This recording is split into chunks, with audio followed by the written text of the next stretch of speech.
ఈరోజు ముందుగా Srikrishna proofing industry వారికి నా హృదయపూర్వక టీంకు నా యొక్క హృదయపూర్వక అభినందనలు. ఎందుకంటే మంచి ఆలోచనతోని టీం మెంబర్స్ అంటే సుమారుగా 5 మంది వాళ్ళ సభ్యులు వారందరూ కలిసి ఒక మంచి ఉద్దేశంతో అంటే ఉపాధి కల్పించే ఉద్దేశంతో ఇక్కడ వంగపాడులో ఈరోజు నా చేతుల మీద ఇనాగ్రేట్ చేసుకోవడం చాలా హర్షణీయం.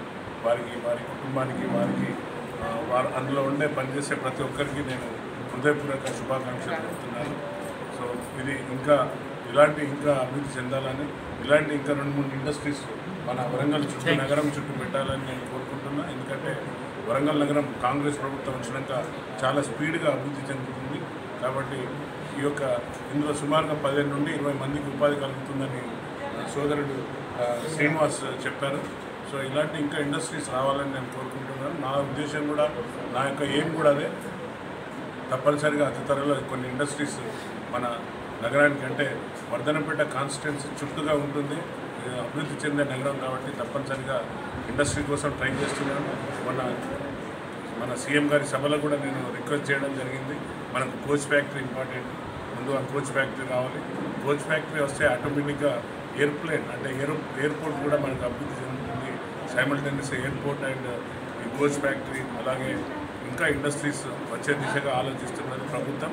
తప్పనిసరిగా మీ అందరి ఆశీర్వాదంతో ఇప్పుడు ఎంపీ కూడా మన డాక్టర్ కడియం కావ్య గారు గెలవబోతున్నారు. వారి యొక్క ఆశీర్వాదాలతో తప్పనిసరిగా వారు కూడా శ్రమించి ఇక్కడికి నిరుద్యోగ సోదరులకు కానివ్వండి, ఇంకా ఎవరైతే చిన్న ఉద్యోగస్తులకు ఉపాధి కల్పించే దిశగా ఆలోచిస్తున్నాం కాబట్టి నేను ఒకటే వేలో నడుస్తున్నాను. మా ఇద్దరిది ఈ యొక్క నగరాన్ని అభివృద్ధి చెందే దిశగా పోతున్నాం కాబట్టి మీ అందరి ఆశీర్వాదం ఉండాలని. అలాగే ఈ యొక్క శ్రీకృష్ణ ప్రూఫింగ్ ఇండస్ట్రీకి కూడా మీ అందరి ఆశీర్వాదాలు ఉండాలి.